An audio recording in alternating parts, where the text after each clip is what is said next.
नमस्कार मित्रों, आप सभी का हमारे YouTube चैनल में हार्दिक स्वागत है। आज हम इंट्रोडक्शन टू बायोलॉजी के दूसरे भाग को पढ़ने जा रहे हैं। पहला भाग YouTube के ऊपर अपलोड कर दिया है। अब दूसरे भाग को हम आगे से कंटिन्यू करते हैं।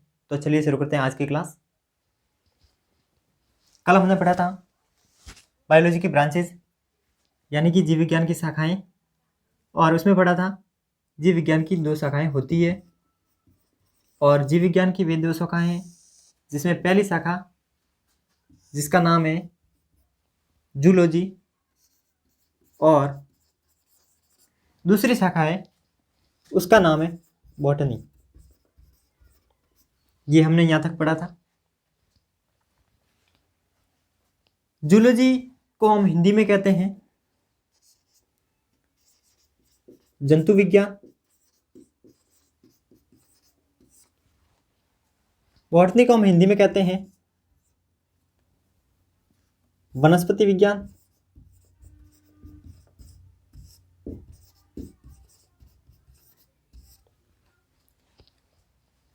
जंतु विज्ञान का जो दूसरा नाम है वो है प्राणी विज्ञान,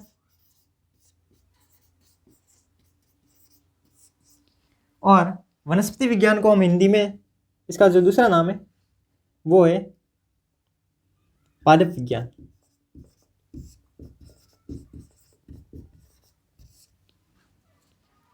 तो यहाँ देखिए, बायोलॉजी या फिर जो जीव विज्ञान है उसमें हम समस्त जीवों का अध्ययन करते हैं, समस्त जीवों का अध्ययन करते हैं। और कल हमने ये भी पढ़ा था कि जीव को आगे जाकर 2 भागों में बांटा गया है, यानी कि इसके भी जीवों के 2 भाग बनाए हैं। पहला जंतु और दूसरा भाग है वो है पादप। तो अब यहाँ देखिए, जो जीव विज्ञान की जो पहली शाखा है जूलॉजी या फिर जंतु विज्ञान, उसमें जंतुओं का अध्ययन करता है। इसमें किसका अध्ययन करते हैं? जंतुओं का अध्ययन।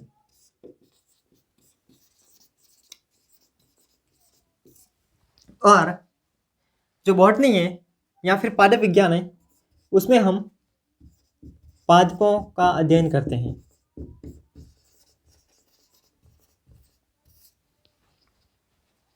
अब यहाँ देखिए, कल हमने ये भी पढ़ा था कि बायोलॉजी ग्रीक भाषा के 2 शब्दों से मिलकर बना है। अब ये ग्रीक भाषा के 2 शब्द है, बायोलॉजी ग्रीक भाषा के 2 शब्दों से बना है। It is a Greek word. और बायोलॉजी के जो 2 शब्दों से मिलकर बना है वो शब्द हैं BIOS plus LOGOS, BIOS plus logos. अब उसी प्रकार से, ठीक उसी प्रकार से जो जूलॉजी शब्द है वो भी एक ग्रीक भाषा का शब्द है। ये भी ग्रीक भाषा के 2 शब्दों से मिलकर बना हुआ है जूलॉजी शब्द। उसमें पहला है जूल प्लस लोगोस। अब यहाँ पे जून शब्द आता है ना, इसका अर्थ हुआ एनिमल, और लोगोस का अर्थ है स्टडी। इस तरह से एनिमल का मतलब हुआ जंतु, स्टडी का मतलब हिंदी में हुआ अध्ययन, यानी जूलॉजी का मतलब क्या हुआ? Study of animals, study of animals.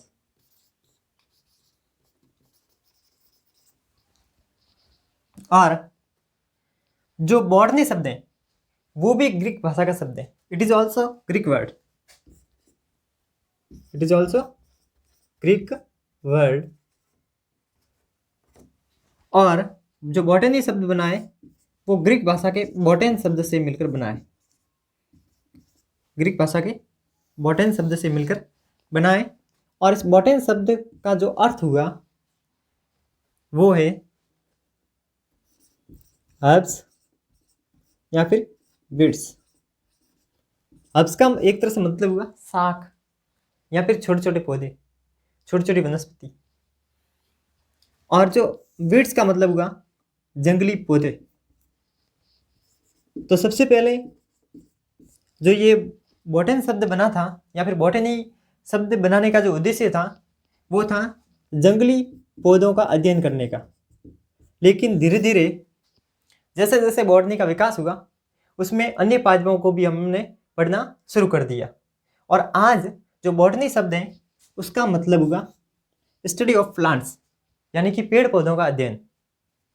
तो छोटे से लगाकर बड़े जितने भी पादप है सारे पेड़ पौधों का अध्ययन है वो बॉटनी के अंदर किया जाता है।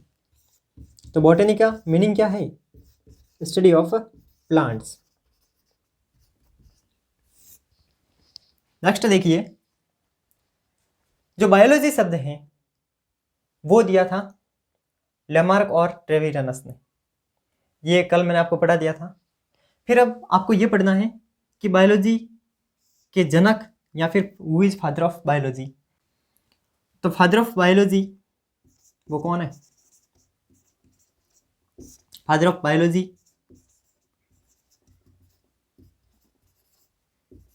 अरस्तु को कहा जाता है। इंग्लिश में अरस्तु को अरिस्टोटल कहते हैं, हिंदी में अरस्तु।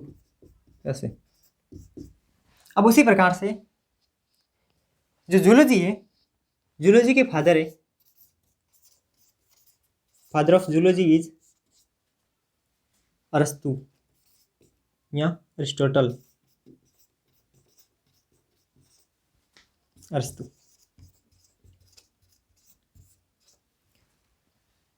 जबकि जो वनस्पति विज्ञान है, बॉटनी है, उसके जो फादर है, उसके जो जनक है वो है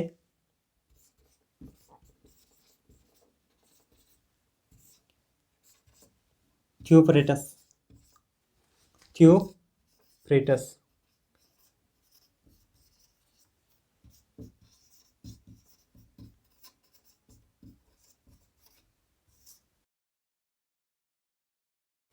अब हम ये समझते हैं कि फादर ऑफ जूलॉजी अरिस्टोटल या अरस्तु को क्यों कहा जाता है और फादर ऑफ बॉटनी थियोफ्रेटस या थियोफ्रेटस को क्यों कहा जाता है। तो सबसे पहले जो जंतुओं का वर्गीकरण किया था वो किया गया था अरस्तु के द्वारा, और सबसे पहले पादपों का जो वर्गीकरण किया गया था वो किया गया था थियोफ्रेटस के द्वारा।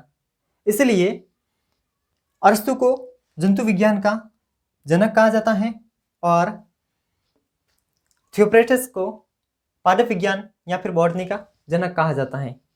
तो ये आपको ध्यान रखना है कि वनस्पति विज्ञान का जनक कौन है, जंतु विज्ञान का जनक कौन है, या फिर बायोलॉजी या जीव विज्ञान का जनक कौन है। इसके अलावा ये भी आपको ध्यान रखना है कि बायोलॉजी शब्द किस भाषा से लिया गया है, या फिर बॉटनी या फिर जूलॉजी शब्द कौन सी भाषा के शब्दों से, कौन से शब्दों से बना हुआ है। ये भी ध्यान रखना है कि कौन से शब्दों से बना हुआ है। तो काफ़ी बार ये कंपटीशन के हिसाब से काफ़ी इम्पोर्टेंट है। तो उसमें आपको दे रखा है जैसे कि फॉर एग्जांपल कि बायोलॉजी शब्द है वो किस भाषा से बना है। पहला आपको ऑप्शन दे दिया इंग्लिश वर्ड, दूसरा है ग्रीक, तीसरा है लैटिन, चौथा है स्पेनिश। तो आपको यहाँ पे ग्रीक को ही टिक करना है। और दूसरी बात ये भी आपको ध्यान रखना है कि जो ग्रीक है तो ग्रीक को हिंदी में यूनानी भी कह सकते हैं। कि ग्रीक फॉर एग्जांपल कि जो बायोलॉजी एक यूनानी शब्द है, ऐसे भी आ सकता है कि बायोलॉजी किस भाषा के शब्द से लिया गया है, उसमें लिखा हुआ होगा यूनानी भाषा या फिर स्पेनिश या फिर फ्रेंच या फिर इंग्लिश। तो इसमें यूनानी शब्द है हिंदी का तो भी सही है, और इंग्लिश का ग्रीक शब्द है तो भी सही है, क्योंकि ग्रीक भाषा को ही हिंदी में हम यूनानी भाषा भी कह सकते हैं।